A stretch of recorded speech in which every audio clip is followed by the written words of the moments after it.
Some moments in life demand we stand up, even when every instinct tells us to walk away. For mountain man Caleb Stone, that moment came on a cold October morning in Cedar Bluff, when he ignored an old woman's desperate warning and rode back into town. What he found in the street stopped him cold, a young schoolteacher being struck by a well-dressed stranger while the whole town watched in silence. Caleb stepped between them without thinking twice. But the truth about who was throwing those punches and why that old woman had begged him to stay away revealed a secret that put the entire town at risk.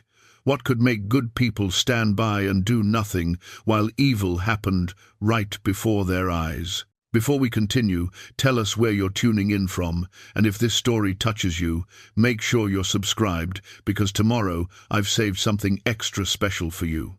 3 years before that cold October morning, Caleb Stone had ridden into Cedar Bluff for the first time with nothing but a worn saddle, a reliable horse, and a heart heavy with grief he couldn't name aloud. He'd been a lawman once, back in Kansas, where he'd worn a tin star with pride and believed that justice could be as simple as right and wrong, black and white, good men standing against bad. That belief had died along with his wife and daughter when a gang of outlaws had burned his homestead to the ground in retaliation for an arrest he'd made. He'd tracked those men down, every last one of them, and he'd delivered them to the law rather than the grave, though his hands had trembled with the desire for the latter. But when it was over, when justice had been served in a courtroom instead of at the end of a rope, he'd found no peace in it. The badge had felt like a stone around his neck after that. He'd turned it in without ceremony, packed what little remained of his life, and headed west with no destination in mind. Just away. Away from the memories, away from the empty house, away from well-meaning neighbors who didn't know whether to offer condolences or pretend nothing had changed. Cedar Bluff had simply been a place to stop, a mining town prosperous enough to have decent supplies, and far enough from Kansas that nobody knew his name or his story. The town sat in a valley where two creeks converged, surrounded by pine-covered hills that rose toward the distant peaks of the Montana Territory. Main Street ran straight as a surveyor's line, flanked by false-fronted buildings that tried to look more permanent than they were. The Silver Lady Mine, perched on the hillside above town, sent ore carts rattling down to the stamping mill at all hours, and the sound of that industry had become the town's heartbeat. Most of the men worked the mine or supported those who did. Most of the women kept homes, raised children, and tried to build something lasting in a place where fortunes could shift as quickly as a cave-in. Caleb had intended to stay only long enough to resupply before pushing deeper into the wilderness, but Cedar Bluff had a way of holding people. The owner of the general store, a widow named Martha Calloway, had offered him work helping to organize her stockroom and handle the heavier loads her aging back couldn't manage anymore. She was a small woman, barely 5 feet tall, with silver hair she kept in a tight bun and eyes that seemed to see more than most people showed. She'd lost her husband to the mine 10 years prior and had raised 2 children alone while running the store. Her son had gone east for schooling and never returned. Her daughter had married an ore buyer and moved to Denver. Martha ran the store with the efficiency of a field general and the warmth of a favorite grandmother. It was Martha who'd introduced Caleb to most of the town, including Claire Hastings, the young schoolteacher who'd arrived in Cedar Bluff about the same time Caleb had. Claire was maybe 25, with dark hair she wore, pinned up during school hours, and intelligent brown eyes that seemed perpetually concerned with the welfare of others. She'd come from back east Philadelphia, she'd said once, after both her parents had died within months of each other. They'd owned the Silver Lady Mine, a claim her grandfather had staked during the early rush to Montana Territory. The mine had been profitable for years, providing Claire with a comfortable childhood and an education at a proper ladies' academy. But when her parents passed, she'd found herself alone, with an inheritance she barely understood and a sudden desire to see the place that had funded her privileged upbringing. She'd arrived in Cedar Bluff, expecting to sell the mine and return to Philadelphia, But something had changed her mind. Maybe it was the children who needed a teacher, or the way the mountain air cleared the grief from her lungs, or simply the realization that running away from loss didn't heal it any faster. She'd stayed, taken over the one-room schoolhouse, and thrown herself into teaching with the same dedication she'd once applied to her studies. The mine continued to operate under the supervision of a foreman her father had trusted, and Claire lived modestly in a small house near the school, content with her new purpose. Caleb had admired her from a distance, the way she'd chosen service over comfort, community over isolation. They'd spoken occasionally, pleasant exchanges about weather or supplies, or how her students were progressing. He'd helped her move some heavy books once, and she'd thanked him with a smile that reminded him painfully of his daughter. That's when he'd known he needed to leave Cedar Bluff. The town was becoming too familiar, the people too real, and familiarity meant the possibility of loss. He couldn't go through that again. So he'd purchased trapping supplies, a sturdy tent, and enough provisions to last through winter, and he'd told Martha he was heading into the high country. She'd packed his order with care, adding extra coffee and a thick wool blanket she'd insisted he take at no charge. When he'd protested, she'd simply said, "The mountains are cold, and you've been kind to an old woman. Let me be kind in return." He'd thanked her, promised to return in the spring for more supplies, and ridden out on a clear September morning 3 years ago. The mountains had welcomed him with indifferent grandeur. He'd found a valley with good water, plenty of game, and enough solitude to quiet the voices in his head. He'd built a small cabin, set his trap lines, and fallen into a rhythm dictated by seasons and survival rather than grief and memory. For 3 years he'd lived that way, trapping beaver and marten in winter, hunting elk and deer in fall, fishing the cold streams in summer, and watching the wildflowers bloom in spring. He'd filled a leather journal with observations and maps, marking the locations of good campsites and dangerous crossings. On the last page, he'd pressed a single wildflower, a alpine forget-me-not, blue as a summer sky, though he couldn't have said why he'd kept it. Maybe as a reminder that beautiful things still existed, even if they were fleeting. He'd returned to Cedar Bluff only twice in those 3 years, brief visits to trade fairs and restock supplies. The town had seemed unchanged, still prosperous, still peaceful. Martha had greeted him like a prodigal son, insisted he stay for supper, and caught him up on local news he'd pretended not to care about.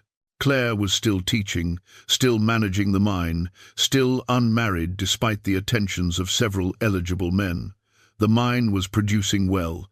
A new family had opened a bakery. The winter 2 years past had been particularly harsh. Normal life, continuing without him, exactly as it should. This third return had been born of necessity rather than schedule. An early cold snap had caught him unprepared, and his supplies had run lower than anticipated. He'd reluctantly packed up his furs and started the 2-day ride down from the high country, arriving at the trail to Cedar Bluff just before dawn on that October morning. The aspens had turned gold, and frost made the grass crunch under his horse's hooves. He'd been thinking about hot coffee and a real bed when Martha had appeared on the trail ahead of him, moving with a speed that seemed impossible for a woman her age. She'd been breathless, her face pale with something beyond exertion. "Caleb," she'd said, gripping his stirrup with surprising strength, "don't go into town. Please, turn around and go back to the mountains." He'd dismounted immediately, concerned she was ill or injured. "Martha, what's wrong? Are you hurt?" "No, but you will be if you go down there.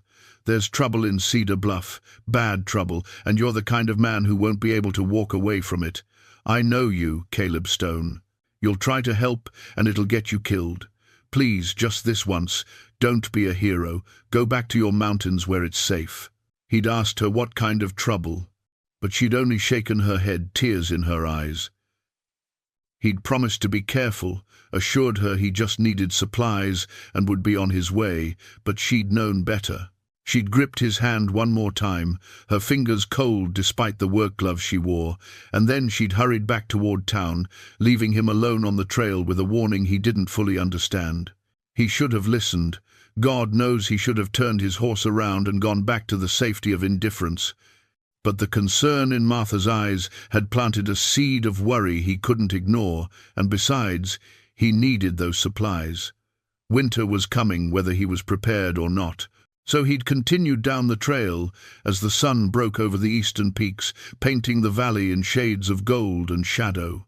Cedar Bluff had appeared below him, smoke rising from chimneys, the stamp mill already working.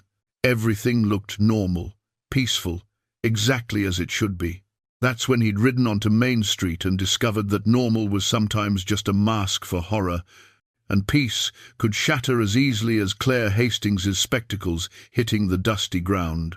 The scene that greeted Caleb as he entered Main Street would stay with him for the rest of his life, carved into memory with the clarity that only comes from witnessing something fundamentally wrong. A man in expensive Eastern clothing, tailored coat, pressed trousers, polished boots that had never seen hard work, stood in the middle of the street with his hand raised. Claire Hastings cowered before him, one arm raised defensively, the other clutching her school satchel.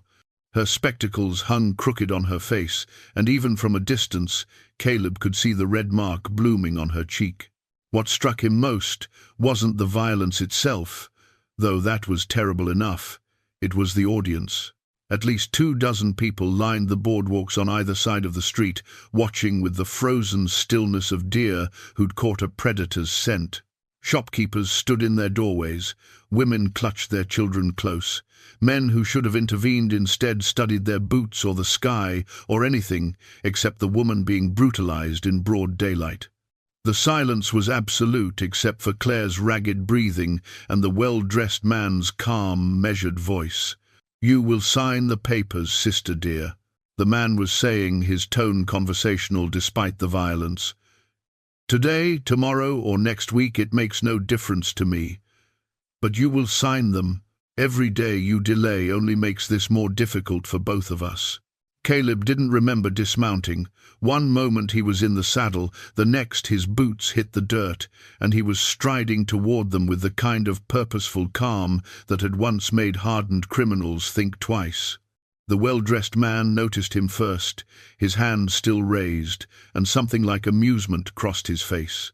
"Can I help you, friend?" the man asked, lowering his hand slowly as Caleb closed the distance between them. "Step away from the lady," Caleb said quietly. He didn't raise his voice. He'd learned long ago that volume wasn't necessary when your intent was clear. The man smiled, and it was the smile of someone who'd never faced real consequences in his life. "This is a family matter. My sister can be quite stubborn, and sometimes firm guidance is necessary for her own good. I'm sure you understand. I understand you're going to step away from her right now, or I'm going to move you myself." For a moment, the street seemed to hold its breath. The well-dressed man studied Caleb with the careful attention of someone reassessing a situation. Then he shrugged, stepped back with exaggerated courtesy, and spread his hands in a gesture of peace. "Of course, I wouldn't want there to be any unpleasantness. Claire, we'll continue this discussion later when you're feeling more reasonable." Caleb moved to Claire's side, positioning himself between her and the man. Up close, he could see that the red mark on her cheek was already darkening to purple, and her spectacles had a crack across one lens. She was trembling, though whether from fear, rage, or shock, he couldn't tell. He bent down and picked up the spectacles that had fallen during the assault, holding them gently. "Are you all right, Miss Hastings?" he asked, his voice softer now. She took the broken spectacles with shaking hands but didn't put them on. "Mr. Stone," she whispered, and there was something in her voice beyond gratitude, something closer to despair. "You shouldn't have done that. You don't understand what you've just—" "I understand a man was striking a woman in the street and nobody was stopping him," Caleb said. He turned back to the well-dressed man. "I don't believe we've been introduced."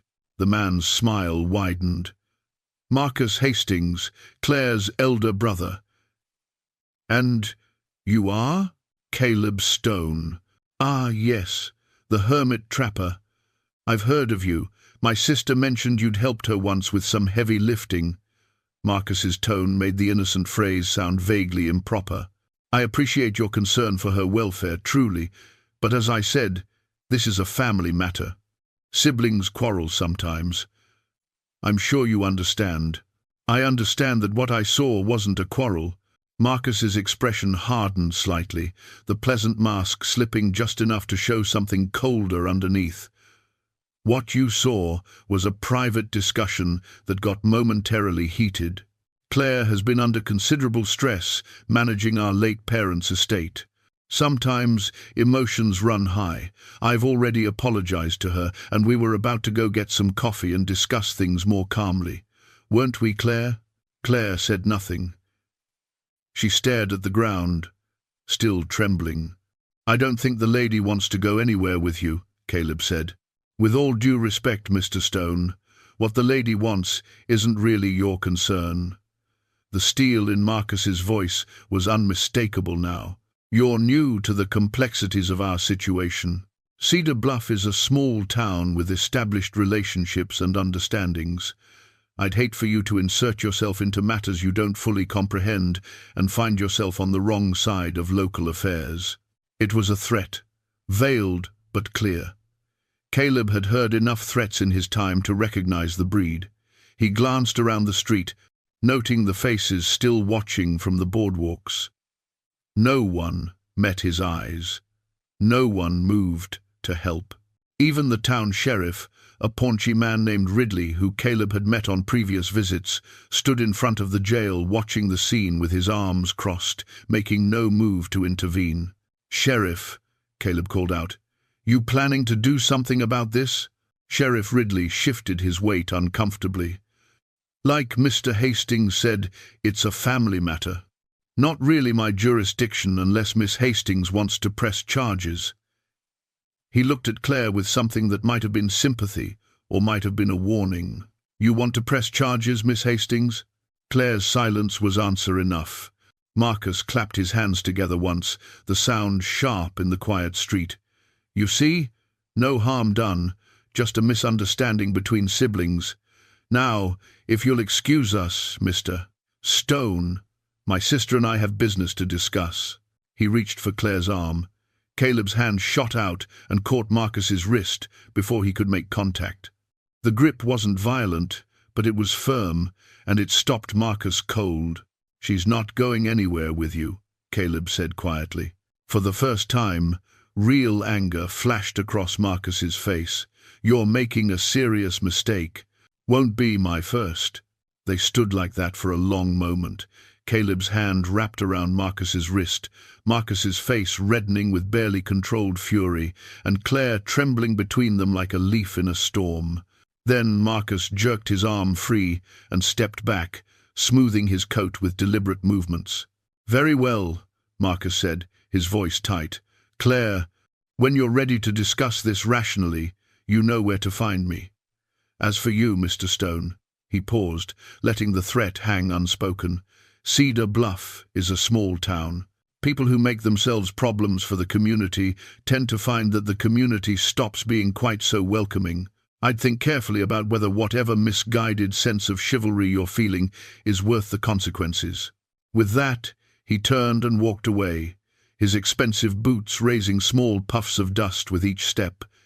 He didn't hurry. He didn't look back. He walked like a man who knew he'd already won and was simply allowing his opponent time to realize it. The moment he was out of earshot, Claire turned to Caleb with wide, frightened eyes. You need to leave, she said urgently. Right now, get on your horse and ride back to the mountains and don't come back. Miss Hastings, please. Her voice broke on the word. You don't understand what you've just done. Marcus, he's not.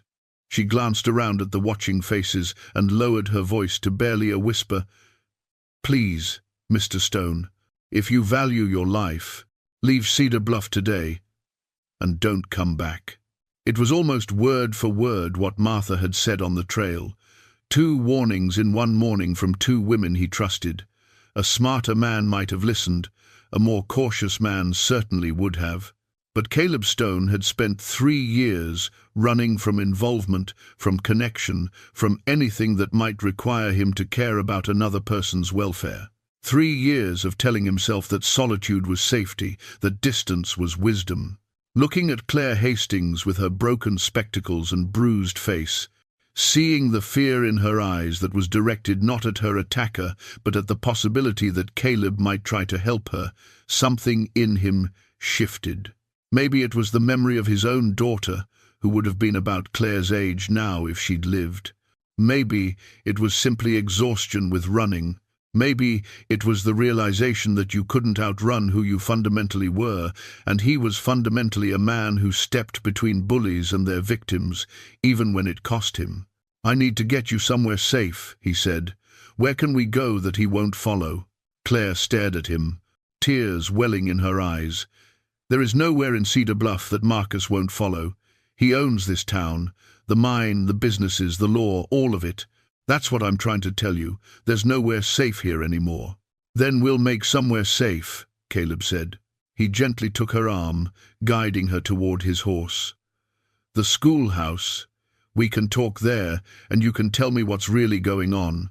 She didn't resist, but as they walked past the silent watchers on the boardwalks, she whispered, "Martha tried to warn you. She knew you'd do exactly this. She knew you wouldn't be able to walk away." "She was right," Caleb admitted, "but she also knew I'd need to see it for myself before I'd believe it." They walked together through the quiet street, past the people who wouldn't meet their eyes, past the sheriff who suddenly found urgent business inside his jail, past the shopkeepers who retreated into their stores like hermit crabs pulling into shells. Caleb helped Claire onto his horse and led them toward the small schoolhouse at the edge of town, acutely aware of the eyes watching their every move. He'd wanted supplies and a quick departure. Instead, he'd stumbled into something far more complicated and dangerous than he'd anticipated. Martha had been right to warn him. Claire had been right to tell him to run. But running time was over. The moment he'd caught Marcus Hastings' wrist, the moment he'd stepped between the bully and his victim, Caleb Stone had planted his feet. Now, he'd see where they took him, consequences be damned. Behind them, from somewhere on Main Street, came the sound of Marcus Hastings laughing. It was a sound without humor, cold as winter wind, and it followed them all the way to the schoolhouse. The war letters arrived in Martha's cabin just before sunset, delivered by a nervous boy who wouldn't meet Caleb's eyes and left before anyone could ask questions. There were 3 of them, yellowed with age and sealed in wax, tied together with a faded ribbon. Martha's hands shook as she untied the bundle and spread them carefully on her small kitchen table. "I wrote to the War Department 6 months ago," she said quietly, after Marcus first arrived. "Asked them to send me copies of the real Marcus's service records and any letters they had on file. I wasn't sure they'd respond, but I had to try." Claire moved closer, her fingers hovering over the letters without touching them, as if they were sacred relics. In a way, they were the last genuine words of a brother she'd never really known, preserved by bureaucracy and chance. The first letter was brief, written in a young man's careful hand, the penmanship precise despite what must have been difficult conditions. It was dated April 1862, shortly after the real Marcus had enlisted. He wrote of his journey to the training camp, his nervousness about what lay ahead, his determination to serve honorably and return home to help his father run the mine. He asked after his little sister Claire, hoped she was being good for their parents, and promised to write as often as he could. The second letter came from 6 months later, and the handwriting had changed, less careful now, more hurried. The words scattered across the page like they'd been written in brief moments between chaos. He described the reality of war, though carefully, mindful that his parents would read these words. He mentioned friends he'd made in his unit, men from farms and small towns like Cedar Bluff who'd joined with the same mix of patriotism and naivety. He wrote about the boredom between battles and the terror during them, and he mentioned, almost as an afterthought, a corporal named Jacob Sutter, who'd joined their unit recently, a man who seemed to know too much about things he shouldn't, who asked too many questions about men's families and backgrounds. Caleb stopped reading and looked at Martha. Jacob Sutter. She nodded grimly. Keep reading. The third letter was the last, dated March 1862, 3 days before the Battle of Shiloh. The handwriting was even worse now, almost illegible in places, and the tone had shifted from cautious optimism to something darker. Marcus wrote that he'd discovered something troubling, that some men in his unit were planning something after the war, a scheme involving the Montana territories and mining claims and identities that could be assumed. He didn't give details, said it wasn't safe to put such things in writing, but he'd made notes in his journal for when he came home. He assured his parents he'd stay clear of these men, that he wanted no part of their plans. He signed it with love and a promise to see them soon. He never got the chance. The official report says he died at Shiloh, Martha said, pulling another document from the envelope. Killed in action, buried in a mass grave with dozens of other Union soldiers. That's what his parents were told, what the whole town believed. She laid the document on the table. But 2 months after that official notification, I received this. The fourth letter was different from the others, not official military correspondence, but a personal note written on torn paper in a shaking hand. The author identified himself as Private William Chen, a soldier in Marcus's unit who'd survived Shiloh. He wrote that he felt compelled by conscience to tell Martha the truth about how Marcus really died. Caleb read it aloud so Claire could hear. Marcus Hastings didn't die in battle at Shiloh. He was murdered 3 days after the battle by men in our own unit, specifically by Corporal Jacob Sutter and 2 others, whose names I dare not write. They killed him over a claim he'd staked out west before the war, or so they said, though I believe it was really about information Marcus had discovered about their plans. They made it look like he'd died in the fighting, added his name to the casualty lists, and divided his personal effects among themselves. I witnessed this crime but said nothing out of fear for my own life. Jacob Sutter is a dangerous man, and the 2 who helped him are worse. I'm writing you this letter because Marcus spoke of you as a second mother and because someone should know the truth. But I beg you to be careful with this information. These men have connections, resources, and no conscience about killing those who threaten their interests. I wish I were brave enough to testify to what I saw, but I'm not. I'm sorry. Marcus deserved better. The room fell silent when Caleb finished reading. Claire had gone pale, one hand pressed to her mouth. Martha sat with her eyes closed, tears tracking down her weathered cheeks. You've known this for years, Caleb said quietly.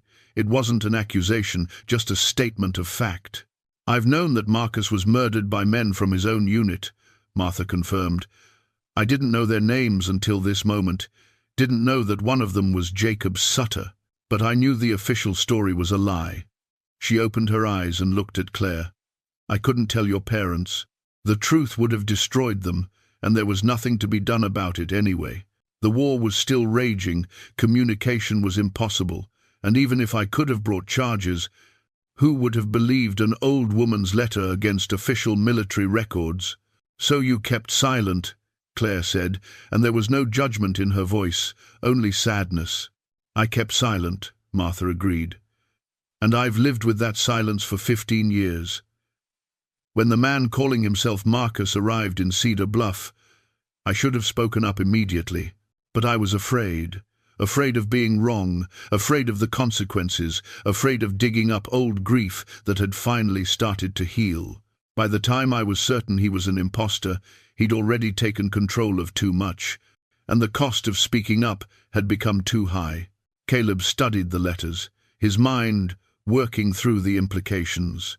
Jacob Sutter killed the real Marcus Hastings and took his personal effects, including probably his journal. He spent years, maybe the rest of the war, and the time after studying Marcus's life, memorizing details, preparing to assume his identity. Then he waited until the parents were dead and only Claire remained, someone who barely remembered her brother and had no way to verify his claims. "It's not just fraud," Claire said, her voice shaking. "It's premeditated murder, followed by years of calculated deception. This man killed my brother, stole his identity, and is now trying to steal everything my family built." "And he did it with help," Martha added. "Private Chen mentioned 2 others who helped Sutter murder Marcus. Where are they now? Are they part of Sutter's operation here in Cedar Bluff?" Caleb had been wondering the same thing. Some of those rough men Sutter brought in to work the mine, they could be his old accomplices from the war. Men who've been part of this plan from the beginning, who have as much to lose as Sutter if the truth comes out. "Which makes them even more dangerous," Claire said. "If we expose Sutter, we expose them too. They'll fight to protect their secret." "Then we need more than these letters," Caleb said. "We need evidence that connects Jacob Sutter to the man calling himself Marcus Hastings. We need proof that they're the same person, and we need it to be undeniable enough that even the corrupted institutions in this town can't ignore it." "The journal," Martha said. "If it's still in the mine, it might contain Marcus's notes about Sutter's scheme. And if Sutter took it, finding evidence of that theft could help establish the connection." Claire stood and moved to the window, looking out at the darkening town. The mine workers change shifts at sunset. By full dark, the tunnels will be empty except for the night watchman, and he's old Mr. Peterson, who's half-deaf and mostly sleeps through his shift. Martha and I can slip in through the old entrance, find the drift where Marcus hid his journal, and be out before anyone notices. "What about Sutter?" Caleb asked. "If he's watching you, he's watching you," Claire interrupted, turning back to face him. "You're the threat now, the unknown element who stood up to him publicly. That's why you need to be visible tonight, somewhere that Sutter's men can see you and report back that you're not sneaking around." She managed a small smile. "I believe the Saloon is the traditional location for a stranger to make himself conspicuous in a frontier town." Caleb didn't like it. Every instinct told him that sending these 2 women into potential danger while he sat drinking was wrong. But the logic was sound. If Sutter's attention was focused on him, Martha and Claire would have a better chance of getting in and out of the mine undetected. "All right," he said finally, "but we set a time limit. If you're not back by midnight, I'm coming to find you, subtlety be damned." "Fair enough," Claire agreed. She looked at Martha. "Can you draw that map now? I want to be certain we can find the right drift in the dark." Martha pulled out paper and pencil and began sketching from memory, explaining as she drew. "The old entrance is here, on the north side of the mountain, hidden by scrub oak and mostly forgotten. You'll need a lantern once you're inside, but keep it shuttered until you're well into the tunnel. The drift Marcus used branches off about 200 feet in, marked by a support beam with 3 notches carved into it. The hollow where he hid the journal is about 30 feet down that drift, on the left side, chest high." She added more details, landmarks, hazards, places where the tunnel narrowed or the ceiling dropped. Claire studied the map intently, committing it to memory. Watching them plan, Caleb felt a grudging admiration for their courage. These weren't hardened soldiers or experienced lawmen. They were a schoolteacher and a shopkeeper, ordinary women facing extraordinary danger because no one else would.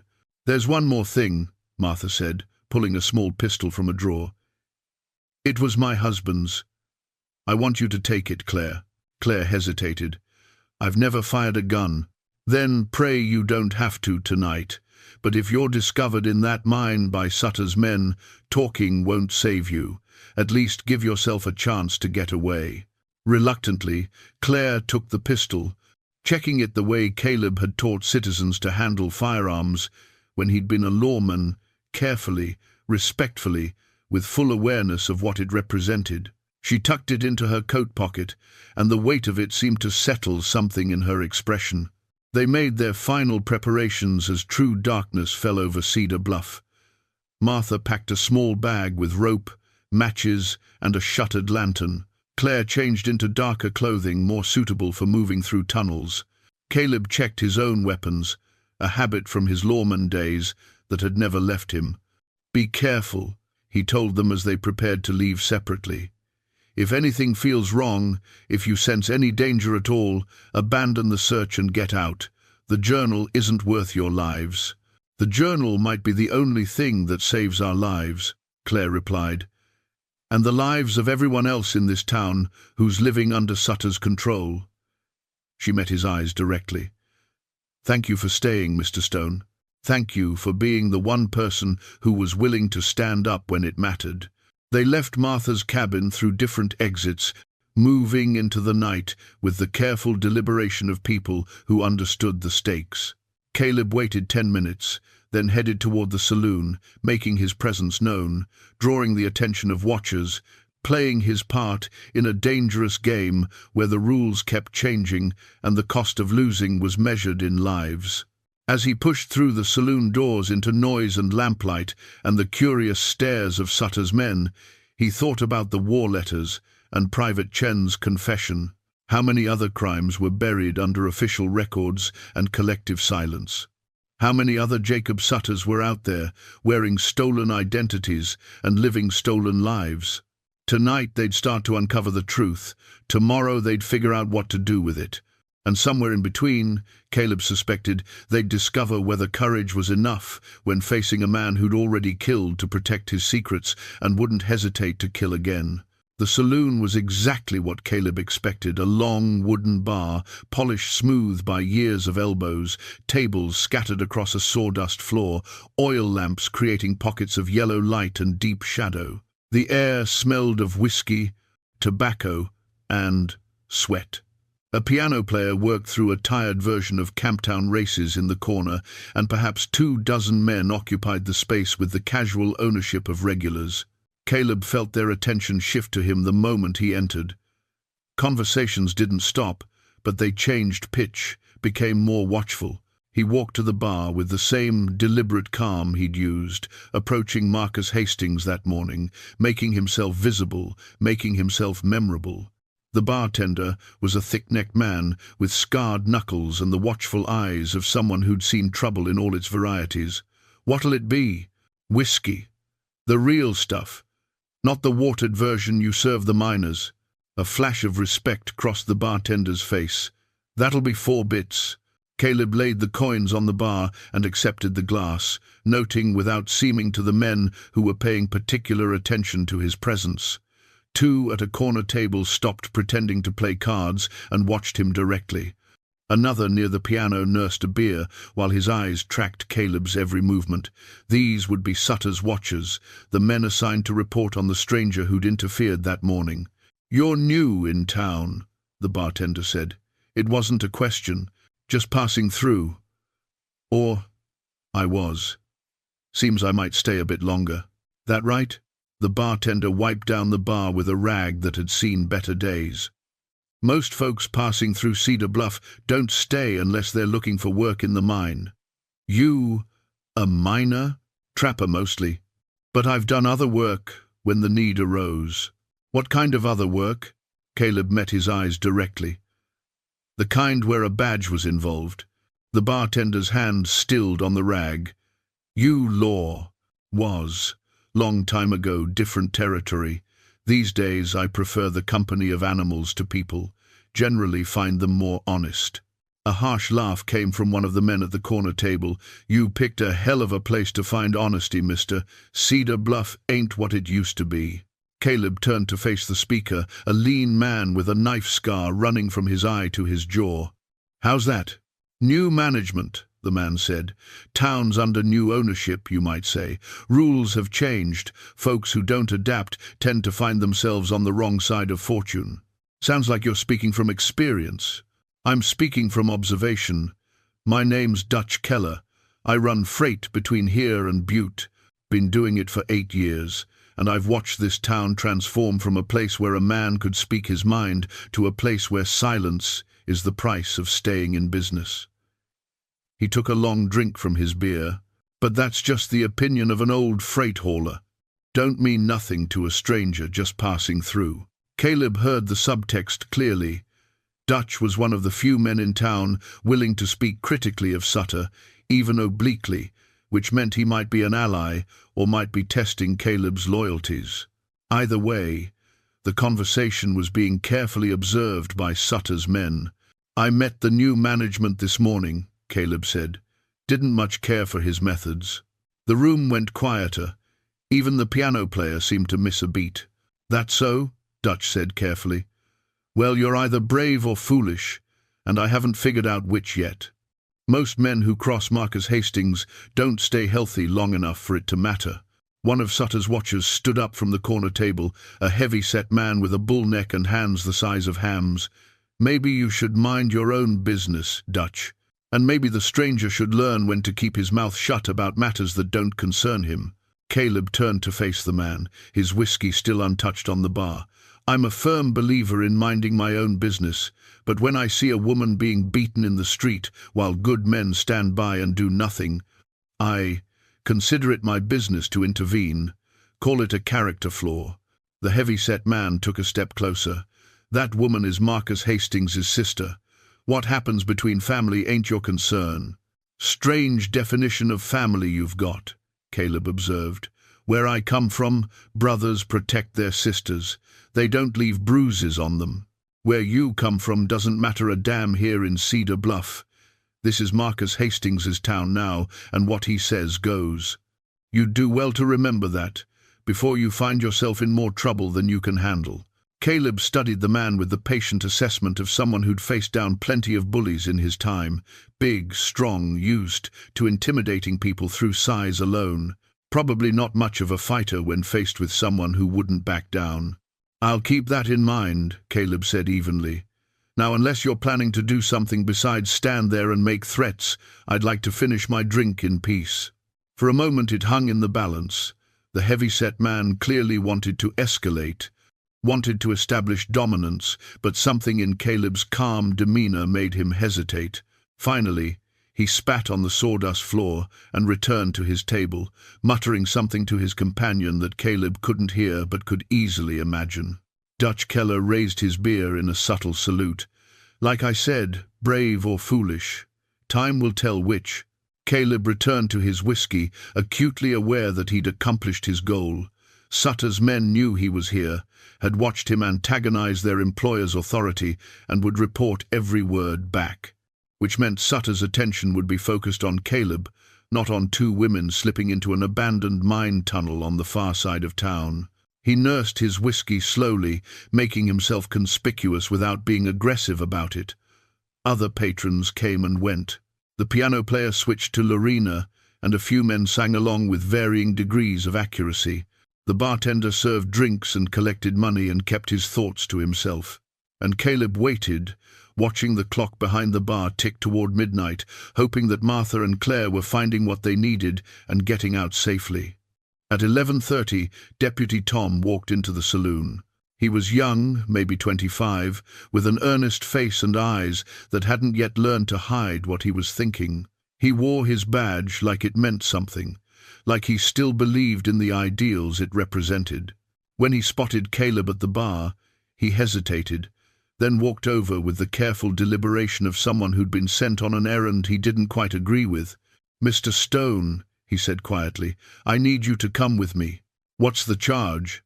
"No charge. Sheriff Ridley wants to talk to you. Just a conversation," he says. "And if I decline this invitation?" Deputy Tom looked uncomfortable. "Then I'm supposed to arrest you for disturbing the peace and bring you in anyway." "Please don't make me do that, sir. I'd rather this stays friendly." Caleb could see the conflict in the young deputy's face, duty versus conscience, orders versus judgment. This was the man Claire had mentioned, the one who might be an ally if pushed the right direction.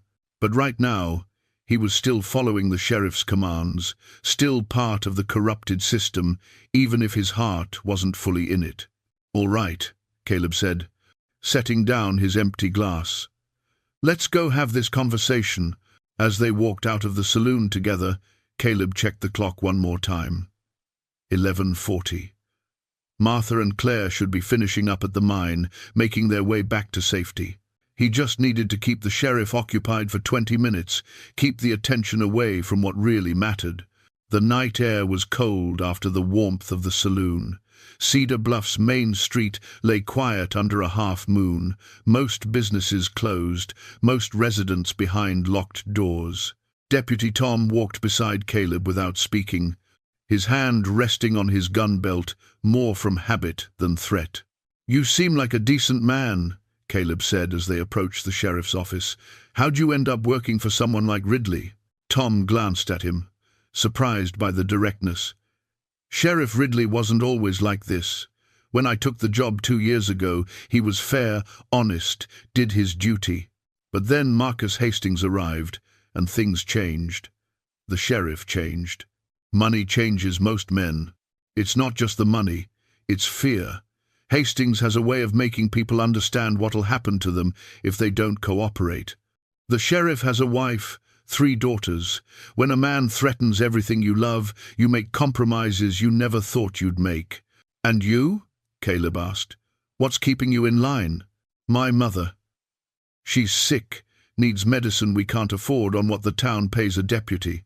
Hastings made it clear he'd help with her care as long as I did my job and didn't ask questions." Tom's voice was bitter. "So I do my job, and I don't ask questions, and I watch myself become something I never wanted to be." They reached the sheriff's office. Through the window, Caleb could see Sheriff Ridley sitting at his desk, and standing beside him, looking perfectly at ease, was Marcus Hastings himself. The trap was obvious, almost insultingly so. But Caleb had committed to being the distraction, and sometimes that meant walking into traps with your eyes open.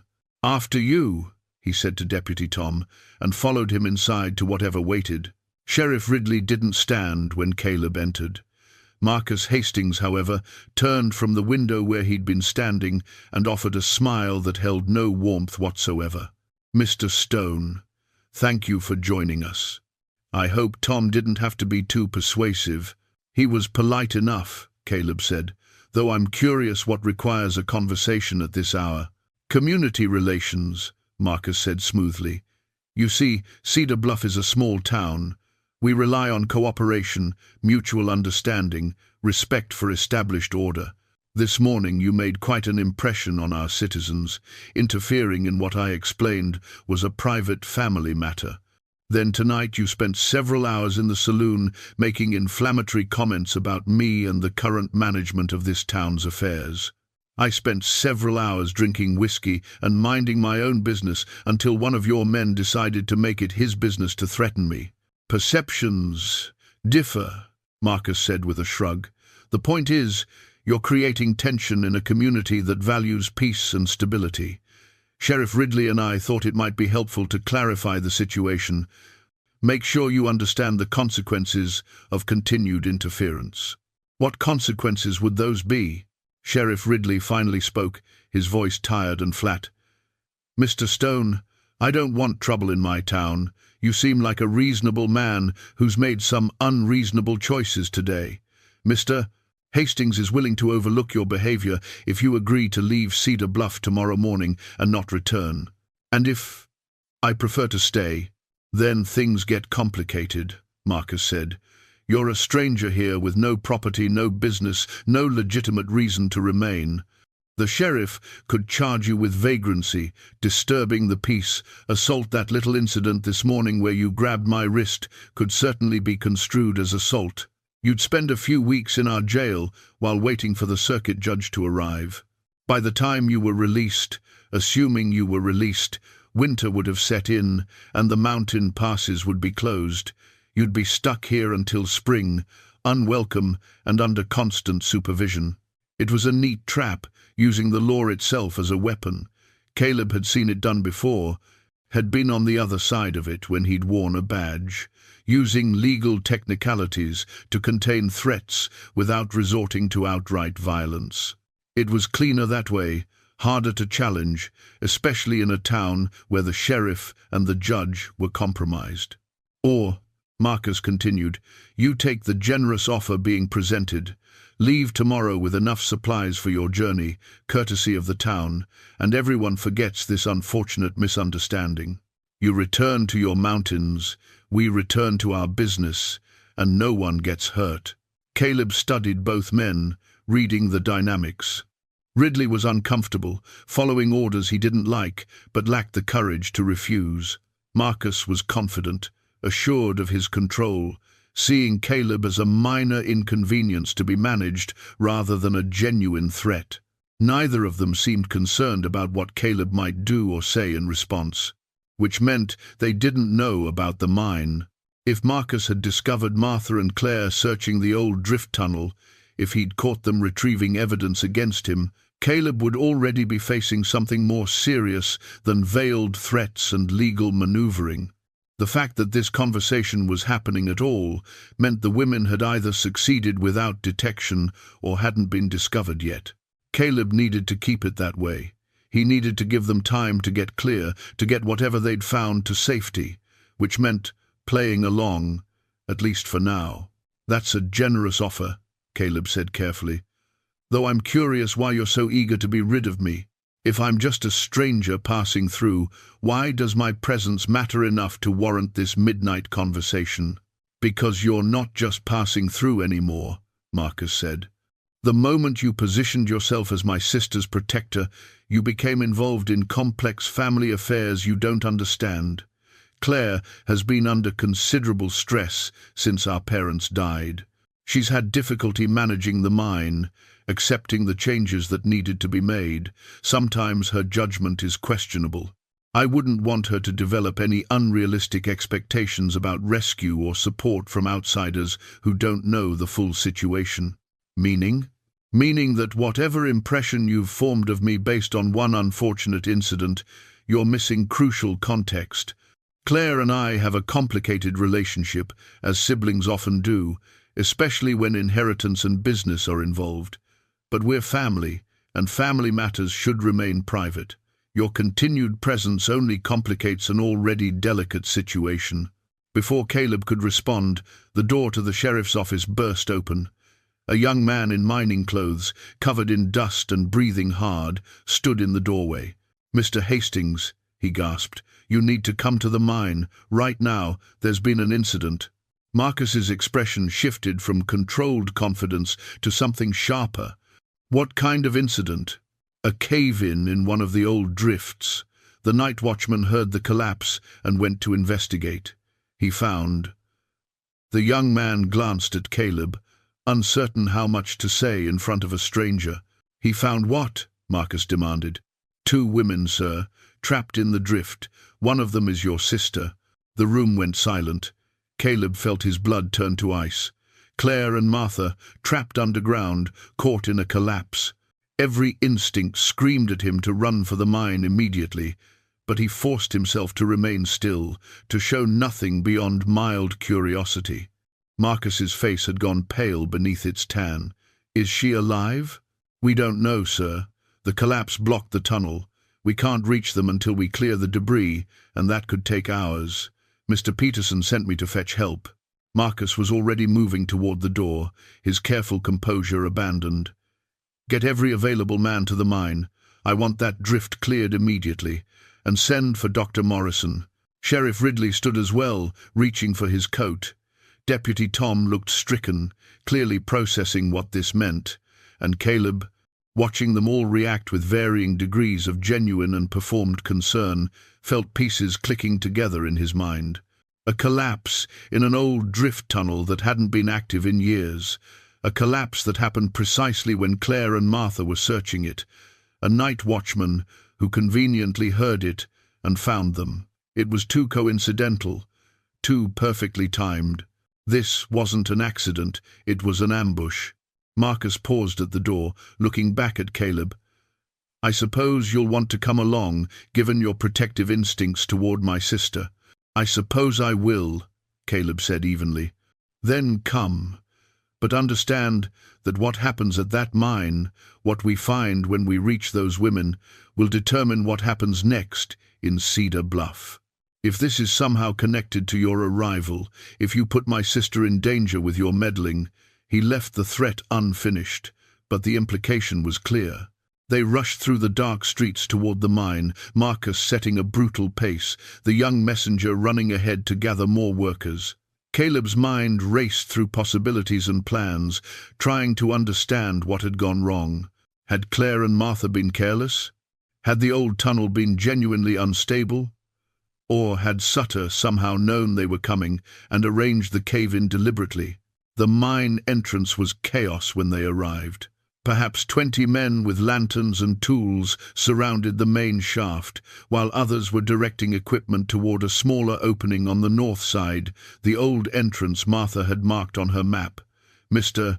Peterson, the night watchman, was explaining something to the foreman while gesturing frantically at the sealed tunnel. Marcus grabbed the foreman by his shoulder. "Report. We're setting up supports now, sir. The collapse is about 40 feet in, blocking the entire passage. We'll need to shore up the ceiling before we can start clearing the debris, or we risk a secondary collapse that could kill anyone inside and any rescuers." "How long?" "To do it safely, 3, maybe 4 hours before we can reach them." "Do it in 2, Marcus commanded. "I don't care what it costs. Get my sister out of there." The foreman nodded and started shouting orders. Men moved with purpose, hauling timbers and tools into the tunnel. Caleb watched it all, looking for signs of deception, trying to determine if this rescue effort was genuine or theater. Deputy Tom appeared at his elbow. "This is bad," he said quietly. "That old drift hasn't been maintained in years. If the supports gave way—" "They didn't just give way," Caleb interrupted, keeping his voice low. "That tunnel's been stable for decades. This was deliberate." Tom stared at him. "You think someone caused the collapse? But that would mean—" "It means someone knew Claire and Martha were going to be there tonight. Someone who wanted to trap them, maybe permanently." "But who would?" Tom's eyes widened as understanding dawned. "Mr. Hastings, you think he orchestrated this?" "I think it's awfully convenient that a tunnel collapsed exactly when and where it did. And I think we need to consider the possibility that this rescue effort is designed to ensure there's nothing to rescue." Tom looked torn, loyalty and duty warring with growing suspicion. "What do you want me to do?" "Watch the workers. Look for anyone who seems more interested in delaying the rescue than conducting it. And if you get a chance, find out how Mr.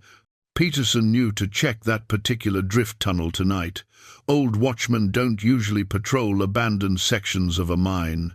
Tom nodded and moved off to observe the work crews. Caleb positioned himself where he could watch both the rescue effort and Marcus Hastings.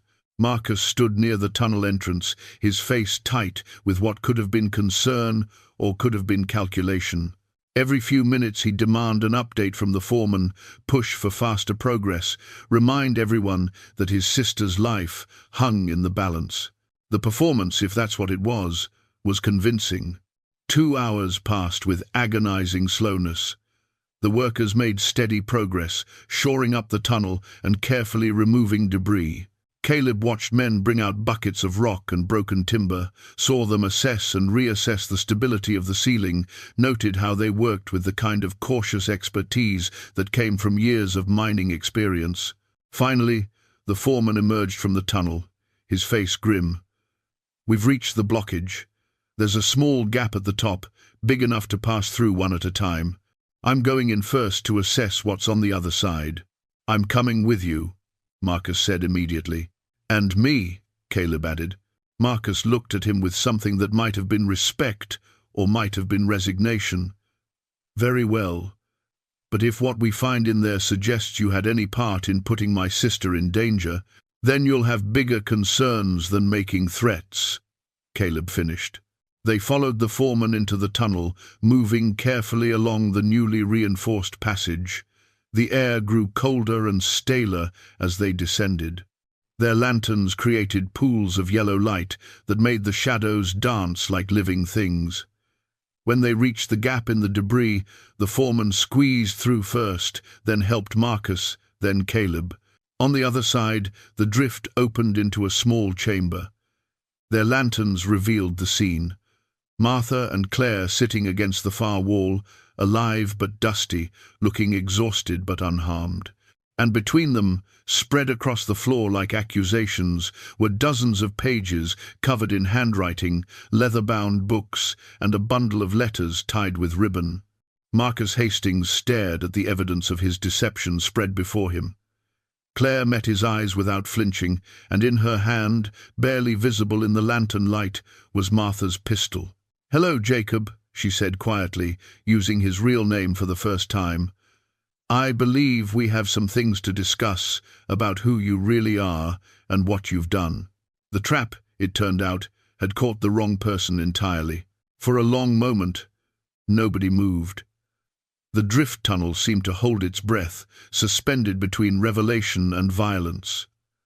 Marcus Hastings, or rather, Jacob Sutter, stood frozen in the lantern light, his carefully constructed identity crumbling around him like the walls of the very mine he'd stolen. "I don't know what you're talking about," he said finally, but his voice lacked conviction. The smooth confidence he'd wielded like a weapon was gone, replaced by something raw and desperate. Claire gestured at the papers spread around them. "These journals belong to my real brother. They contain 3 years of his thoughts, his observations, his life, including very specific descriptions of his childhood, his family, his dreams for the future, none of which match the stories you've told." She picked up one of the leather-bound books.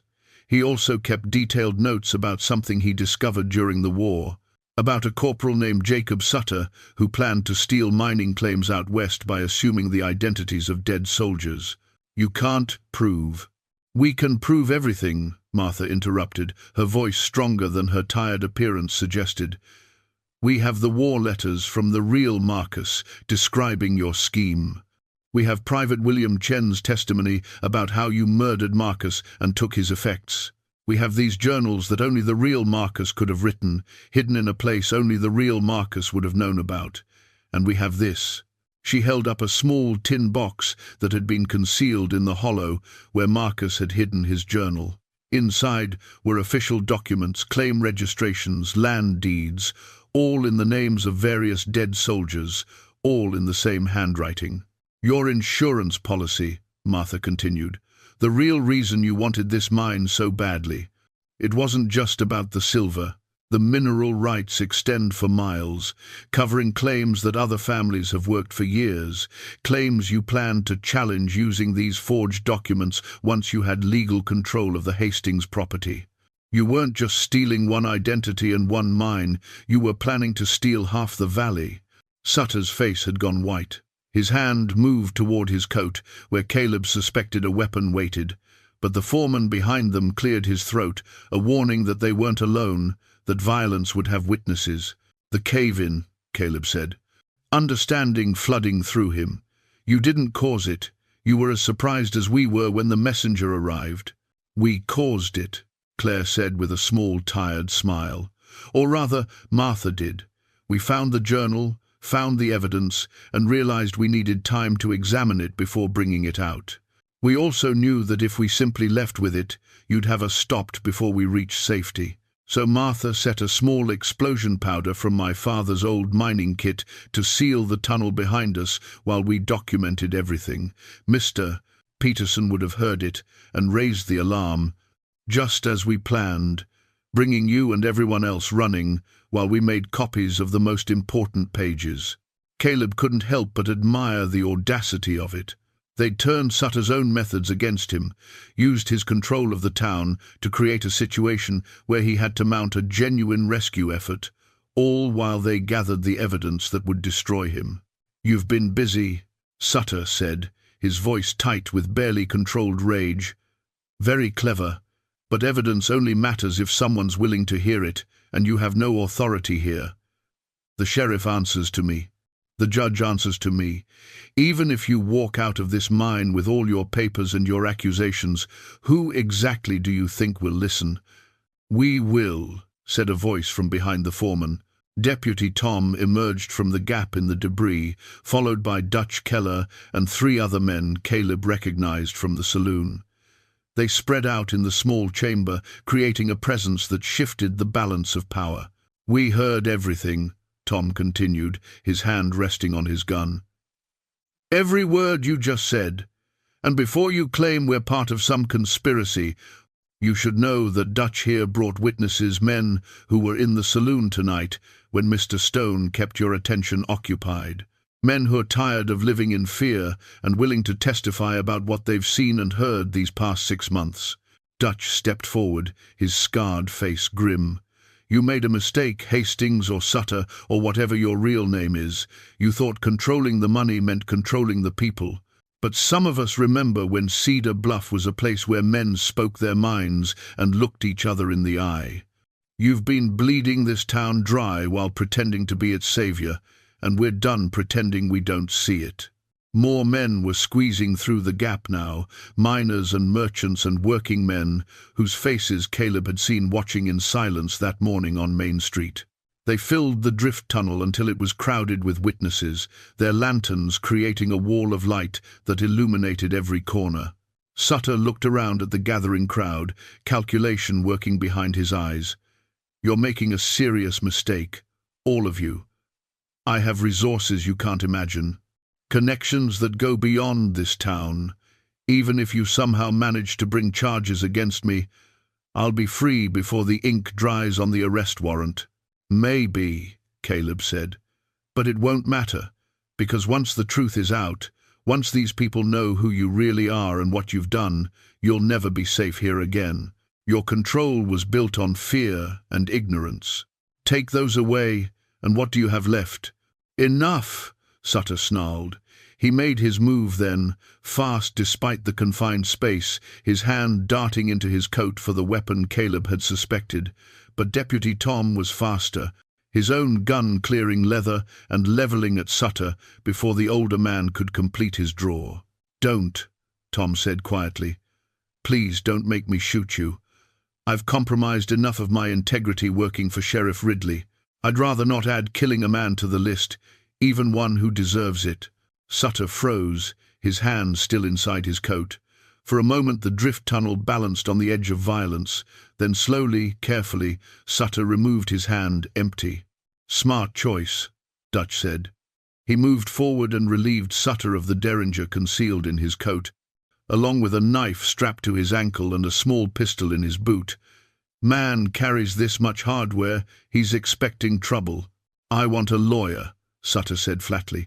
"You can't hold me without charges, and any evidence gathered by breaking into my property." "It's not your property," Claire interrupted. "It's mine, has been since my parents died. You never had legal claim to this mine, or anything in it. We didn't break into your property, Jacob. We recovered stolen items from ours." The formality of using his real name seemed to hit Sutter harder than any of the other revelations. He straightened his coat with shaking hands, his face settling into the cold mask Caleb suspected was closer to his true nature than the charming imposter he'd played for months. "You haven't won," Sutter said. "This is just the beginning. By tomorrow my lawyers will have you buried in motions. My associates will ensure that any judge who hears this case understands the consequences of finding against me. And these good people," he gestured at the miners filling the tunnel, "will discover that standing up felt good right up until they lost their jobs and couldn't feed their families." "Your associates," Martha said, reaching into the tin box again. "You mean William Crane and Robert Deschamps, the other 2 soldiers who helped you murder Marcus Hastings at Shiloh?" Sutter's mask cracked. "How?" Private Chen's letter named them, and Marcus's journal identified them as the men who joined your claim-jumping scheme. We did some checking through old army records. Crane goes by Calvin Marsh now, works as your mine foreman. Deschamps calls himself Richard Dale, your personal attorney in Butte. They've been part of this operation from the beginning, haven't they? The 3 of you, working together to steal identities and property across the territory. "You can't prove any of that," Sutter said, but his voice had lost its certainty. "We can prove enough," Claire said. "And even if we couldn't, do you really think Crane and Deschamps will stay loyal once they realize you've been caught? How long before one of them turns on the others to save himself?" Caleb watched understanding dawn on Sutter's face, the recognition that his carefully constructed scheme was unraveling faster than he could contain it. The impostor had become isolated, his allies uncertain, his control broken by evidence he'd thought safely hidden. "Take him into custody," Caleb said to Deputy Tom. "Use my authority as a former lawman. If you need justification, we'll sort out the legalities in the morning." Tom produced a pair of handcuffs and secured Sutter's wrists. The act of being restrained seemed to break something in the impostor. His shoulders sagged, and for the first time he looked less like a confident schemer and more like what he was, a murderer and fraud who'd finally run out of room to maneuver. As they prepared to escort Sutter out of the mine, Claire gathered the journals and documents. Martha helped her carefully organize everything, creating an inventory as they worked. The other men gave them space, talking quietly among themselves about what they'd witnessed and what it meant for Cedar Bluff's future. "Miss Hastings," Sutter said as he was being led past her toward the gap in the debris. His voice had changed again, taking on a quality that was almost pleading. "I never meant that is. I didn't want things to get violent. I thought we could reach an understanding, that you'd sign the papers and everyone would benefit from the arrangement." Claire looked up from her work, meeting his eyes directly. "You killed my brother, you stole his identity, you terrorized this town and threatened everyone in it. And you think we could have reached an understanding?" She shook her head. "The only thing I understand is that you're a murderer and a coward who hides behind stolen names and other people's fear. Whatever happens to you from here, it's less than you deserve." Sutter had no response to that. Deputy Tom led him through the gap and up the tunnel toward the surface, where the full weight of justice, however imperfect it might be, waited. The remaining men began filing out as well, carrying the news of Sutter's exposure to the rest of Cedar Bluff. Caleb knew that by morning the entire town would know the truth, that the shock and relief and anger would ripple through the community like wind through grass. Some would claim they'd always suspected. Others would struggle to reconcile the charming benefactor they'd known with the murderous fraud who'd been exposed. But the truth was out now, and truth had a way of demanding response, even from those who'd prefer comfortable lies. Dutch Keller paused beside Caleb before leaving. "You did good here, Stone. Gave people the courage to stand up when it mattered. That's worth something." "They did the standing," Caleb said. "I just kept Sutter distracted while smarter people did the real work." "Take the compliment," Dutch advised with a slight smile. "There aren't many men who'd step between a bully and his victim the way you did, especially when they didn't know the stakes. This town owes you." After he left, only Caleb, Claire, and Martha remained in the drift tunnel. The older woman was clearly exhausted, her face drawn and pale in the lantern light. Claire looked little better, but there was a light in her eyes that hadn't been there before, the light of someone who'd confronted her fear and survived. "Thank you," Claire said to Caleb, "for everything, for stepping in this morning, for staying when you should have run, for trusting us to do what needed to be done." "I didn't do much besides drink whiskey and antagonize people in a saloon," Caleb said. "You gave us time and cover when we needed both," Martha said. "And more than that, you reminded us that standing up to evil is still possible, even when it seems impossible. That matters more than you know." They made their way slowly out of the mine, Caleb carrying the tin box, while Claire and Martha shared the burden of the journals. When they emerged into the cold night air, they found perhaps 50 people gathered around the mine entrance, townspeople roused from sleep by the news that was already spreading.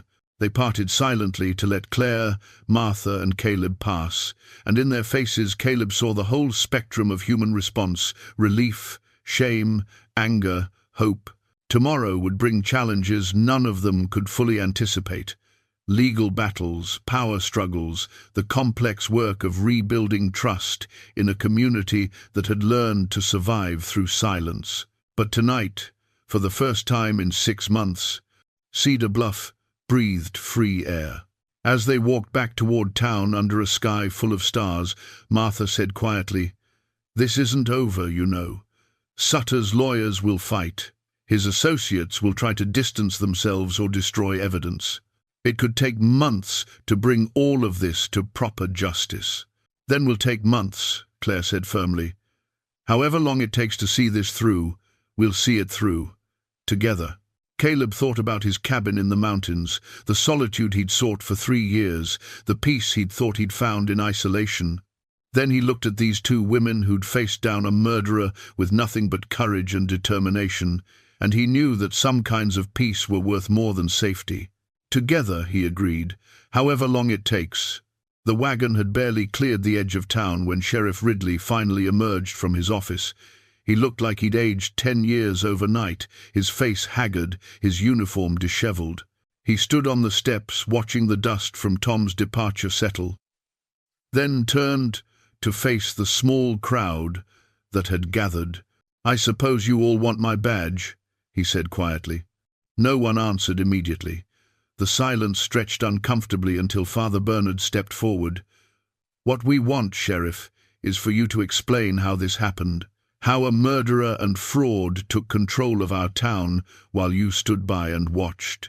Ridley's shoulders sagged. He had evidence. Photographs of things I'd done, mistakes I'd made when I was younger and stupider. He threatened to expose them, ruin my family. I told myself I was protecting my wife and daughters, that I was choosing the lesser evil. But the truth is, I was protecting myself, my reputation, my comfortable position, and I let all of you suffer for it. "That's honest, at least," Dutch said. "Question is, what happens now?" "I'm resigning. Effective immediately. The town deserves better than a sheriff who can be bought with threats and money. I'll stay on only until you can find a replacement, and only if you want me to." Caleb watched the crowd process this, saw them struggling between anger and understanding, judgment and forgiveness. These were people who'd also made compromises under Sutter's control, who'd also chosen silence over resistance. Condemning Ridley meant confronting their own complicity. "We'll discuss the sheriff situation at a proper town meeting," Father Bernard said diplomatically. "For now, we have more immediate concerns. Calvin Marsh and Richard Dale are still out there, possibly destroying evidence or planning retaliation. We need to protect ourselves while Deputy Tom is gone. I can organize a watch rotation," Dutch volunteered. "Men who can be trusted, watching the approaches to town, making sure Marsh doesn't try to come back and cause trouble. And I can work with the mine foreman, the actual foreman, now that Marsh is gone, to assess what damage Sutter did to the operation," Claire added.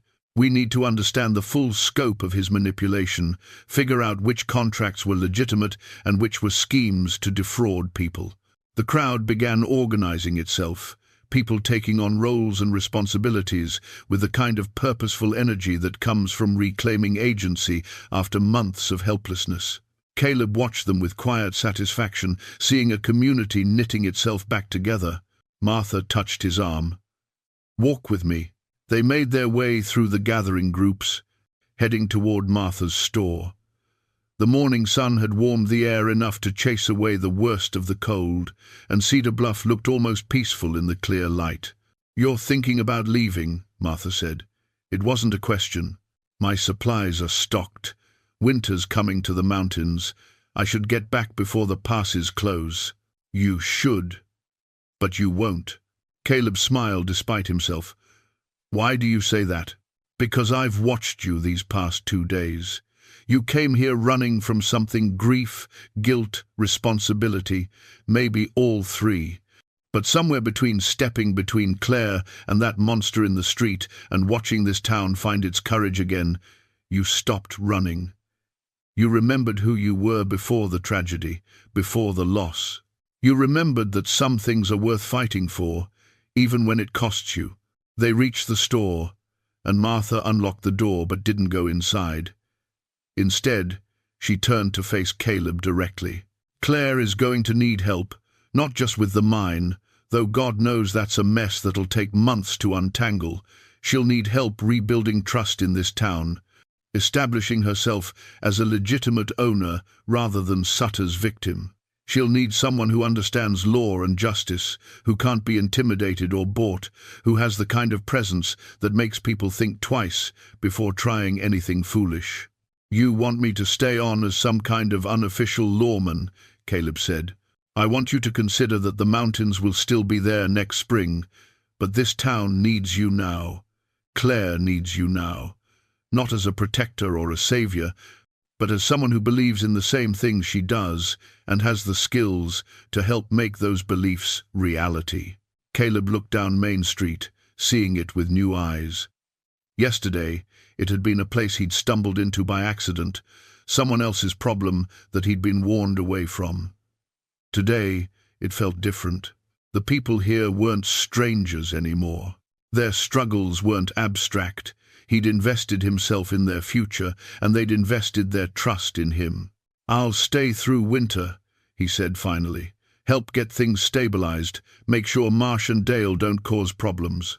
But come spring, you'll reassess." Martha finished with a knowing smile. "That's all anyone can ask." "Thank you, Caleb." The rest of the day passed in productive chaos. Caleb helped organize the watch rotation Dutch had proposed, interviewed men who wanted to volunteer, established protocols for dealing with potential threats. Claire spent hours at the mine going through records with the workers Sutter had brought in, separating those who'd been part of his scheme from those who'd simply been looking for honest work. Father Bernard opened the church as a gathering place where people could share information and coordinate responses to the various challenges facing the town. By evening, Cedar Bluff had begun to take shape as something new, not the town it had been before Sutter arrived, but not his corrupted version either. Something forged from the experience of standing up to evil and discovering that courage was contagious. Caleb was helping Dutch plan the next day's watch schedule when Claire found him. She looked exhausted but determined, her arms full of ledgers and documents. "I found something," she said without preamble, "in Marsh's office at the mine. Evidence that Sutter wasn't working alone, that there's a larger organization involved in these identity thefts and claim jumps." She spread the documents on a nearby table. Caleb studied them in the fading light, feeling his stomach sink as he recognized what he was seeing. Names, dates, locations, a network of fraud stretching across the Montana Territory and beyond. Sutter hadn't been an isolated criminal. He'd been part of something bigger. "How many?" he asked quietly. "At least a dozen operations that I can identify. Different men assuming different identities in different towns, but all using the same methods, all connected through this network. There are references to a coordinator in Denver, someone who supplies the forged documents and arranges for the claims to be processed through corrupt officials. This is bigger than we thought," Dutch said, coming over to look at the documents. "This isn't just about bringing Sutter to justice, it's about exposing an entire criminal enterprise." "Which means more danger," Caleb observed. "If this organization realizes we have this evidence, they'll send people to recover or destroy it. And they won't be as cautious as Sutter was. He had to maintain his cover in Cedar Bluff. His associates won't have the same constraints." Claire met his eyes steadily. "Then we'll need to be ready for them. We've come this far. We can't stop now just because the fight got bigger." Caleb thought about the comfortable lie he could tell himself that this wasn't his fight, that he'd done enough, that protecting one town from one criminal was the extent of his responsibility. But looking at Claire's determined face, remembering the courage Martha and the townspeople had shown, he knew he couldn't walk away. "We'll need to get this evidence to the federal authorities, along with Sutter," he said, "and we'll need to do it carefully, making copies, hiding them in different locations, ensuring that even if someone comes after us, the truth survives." "I can handle that," Father Bernard volunteered, having joined the group. "The church has connections to other clergy throughout the territory. We can distribute copies through that network. Ensure the evidence reaches people who can act on it." They worked late into the night, making copies of the most damaging documents, writing out detailed testimonies, building a case that went far beyond Jacob Sutter's individual crimes. By the time they finished, Caleb understood that what had started as a simple act of intervening in a street assault had become something much larger. They weren't just fighting one man's evil anymore. They were standing against a system of corruption that fed on silence and fear. As he finally headed toward the room Martha had offered him above her store, Caleb passed the schoolhouse where he'd first brought Claire to safety. Through the window he could see her inside, working by lamplight, preparing lessons for students who would return tomorrow to a town free from fear. She looked up, saw him watching, and waved. He waved back, and in that simple gesture felt the connection that had formed between them, not romance, not quite friendship yet, but something solid and real, a shared purpose, a commitment to seeing justice done, even when it was difficult and dangerous. The mountains would still be there in spring, he thought, as he climbed the stairs to his room, but for now he was exactly where he needed to be, doing exactly what needed to be done. And strange as it seemed after 3 years of running from connection and responsibility, that felt right. Tomorrow would bring new challenges. But tonight, Cedar Bluff slept a little easier, and that was enough. 6 weeks later, the first snow of winter fell on Cedar Bluff, transforming the town into something clean and new. Caleb stood on the steps of the sheriff's office, his office now. Though he still felt strange wearing the badge, the town council had pressed upon him and watched the flakes drift down like absolution. The telegram had arrived that morning from Helena. Deputy Tom reported that Jacob Sutter had been formally charged with murder, fraud, identity theft, and conspiracy to defraud the United States government of land and mineral rights. The trial was scheduled for spring, and the federal prosecutor was confident of conviction given the overwhelming evidence. Even better, Sutter's testimony had led to the arrest of Robert Deschamps in St. Louis, where he'd been operating under yet another assumed identity. William Crane remained at large, but territorial marshals were closing in on his location. The larger network Claire had discovered was unraveling slowly but surely. The coordinator in Denver had been arrested. Corrupt officials in 3 territories were under investigation. And perhaps most significantly, the army had reopened cases of soldiers reported killed in action, looking for other instances of identity theft. Already they'd found 5 more families who'd been victimized by men like Sutter. 5 more ghosts who deserved proper graves and proper justice. The cost had been steep. Cedar Bluff had spent thousands on lawyers and investigations. Several businesses had struggled when Sutter's inflated contracts were revealed as fraudulent.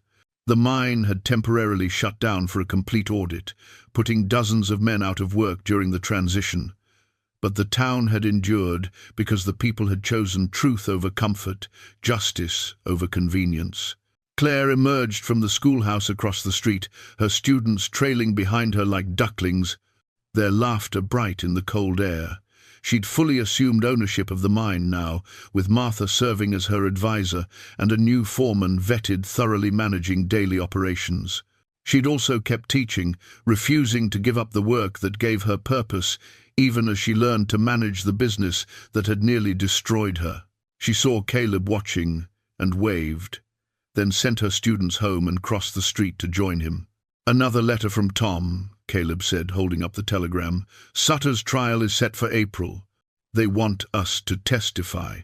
"Then we'll testify," Claire said simply. "We've come this far. We'll see it through to the end." "There's something else. The territorial governor wants to meet with you, something about proper compensation for the families whose claims were stolen by Sutter's network. Apparently, your decision to return the disputed mineral rights to their original owners made quite an impression."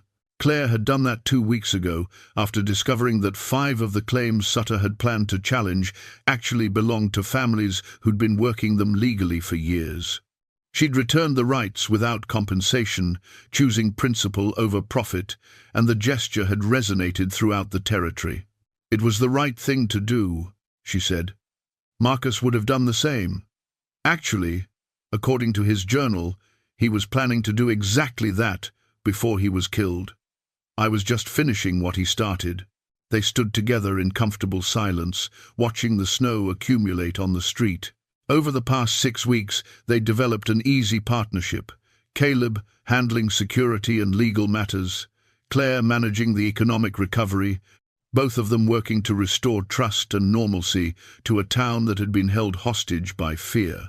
Martha joined them, carrying a basket covered with a cloth. "I thought you might be hungry, Sheriff. Made too much stew and cornbread as usual." "You always make too much," Caleb said with a smile, accepting the basket. "And I appreciate it every time. Someone needs to make sure you eat something besides jerky and coffee. You mountain men have terrible dietary habits." "Former mountain man," Caleb corrected. "Present sheriff, apparently." "Present sheriff," Martha agreed. "Who'd have thought when you rode into town 6 weeks ago that you'd still be here when the snow started?" "Not me, though I'd hoped." "I had hoped too," Claire admitted quietly. "That you'd stay, I mean. The town needs you. Not just as a lawman, but as someone who understands what we went through and believes in what we're trying to build." Caleb had been expecting this conversation, had been thinking about it since the first snow began falling.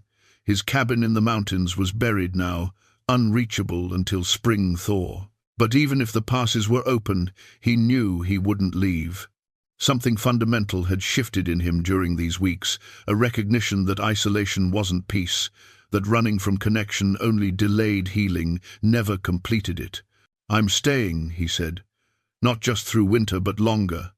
Maybe permanently, if the town will have me." Claire's smile was bright enough to warm the cold day. "I think the town will manage to tolerate your presence." "Barely," Martha added with a wink. "We're very selective about who we allow to wear a badge and protect our interests." Father Bernard appeared, hurrying through the snow with his coat collar turned up. "Sheriff Stone, Miss Hastings, Mrs. Calloway, excellent. You're all here. I wanted to update you on the collections. We've raised enough to complete the memorial for Marcus Hastings and the other soldiers whose identities were stolen. The stonemason says it should be ready for dedication by spring." "That's wonderful," Claire said, tears glistening in her eyes. "Marcus deserves to be properly remembered. They all do.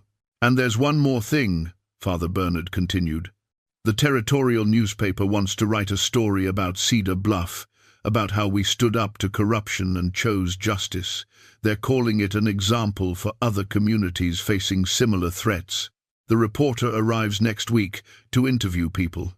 "Tell him the truth," Caleb said.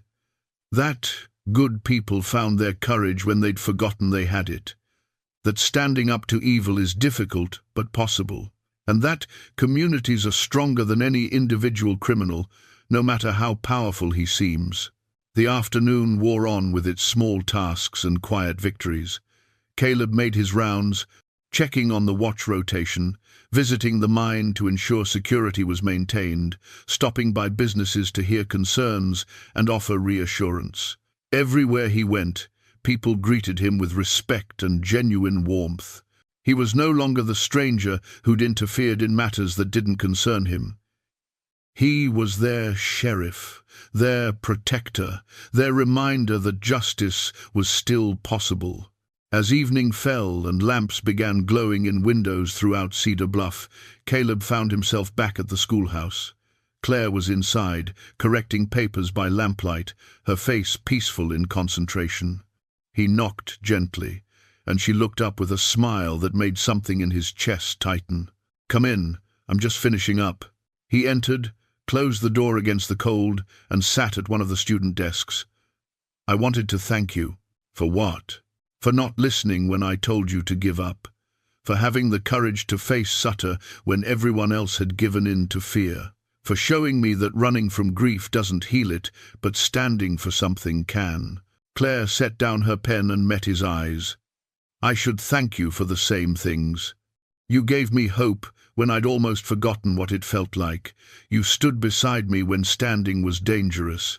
And you reminded me that my brother's ideals weren't naive dreams, but achievable goals if enough people chose to fight for them." "He would have been proud of you," Caleb said. of what you've done, what you're building here. I think he would have been proud of all of us, Claire replied. This whole town, finding its way back to what it should have been, that's his real legacy, not the mine or the money, but the proof that good people can overcome evil if they're willing to stand together. They sat in companionable silence as darkness completed its claim on the day. Outside, Cedar Bluff settled into winter, warm lights glowing against the cold, smoke rising from chimneys, the sounds of families gathering for evening meals. It was an ordinary town on an ordinary night, made extraordinary only by the knowledge that it had faced darkness and chosen light, confronted fear and chosen courage. Caleb thought about Martha's warning on the trail 6 weeks ago, her desperate plea for him to turn around and go back to the mountains. She'd been right to warn him. Getting involved had been dangerous. It had cost him his comfortable isolation and forced him to confront parts of himself he'd been avoiding for 3 years. But she'd been wrong about one thing. He hadn't lost anything by staying. He'd found something he didn't even know he'd been looking for: purpose, community, a place where standing up mattered and where one person's courage could inspire others to find their own. The mountains would always be there, vast and indifferent and beautiful in their solitude. But here in Cedar Bluff, surrounded by people who'd proven that ordinary courage could overcome extraordinary evil, Caleb had finally found what he'd been searching for all along. He'd found home. And though the road ahead would bring new challenges: Sutter's trial, the continued unraveling of the criminal network, the slow work of rebuilding trust and prosperity, he would face them not alone in the wilderness, but here, among people who'd become more than allies or friends. They'd become family, bound together by shared struggle and shared triumph. The old woman's warning had come too late to prevent him from getting involved, but it had been perfectly timed to lead him exactly where he needed to be, doing exactly what he needed to do, with exactly the people he needed beside him. And that, Caleb thought as he walked through the snow-covered streets toward the office where his new life waited, was worth any amount of danger, any sacrifice, any cost. Justice wasn't just about punishing the guilty. It was about protecting the innocent, standing for principle, and proving that courage wasn't the absence of fear, but the decision to act despite it. Cedar Bluff had learned that lesson well, and Caleb Stone, former lawman, former hermit, present sheriff, had been privileged to witness it. Tomorrow would bring new challenges, new responsibilities, new opportunities to stand for what was right. But tonight, the town rested easy under its blanket of snow, and that was enough. More than enough. It was everything.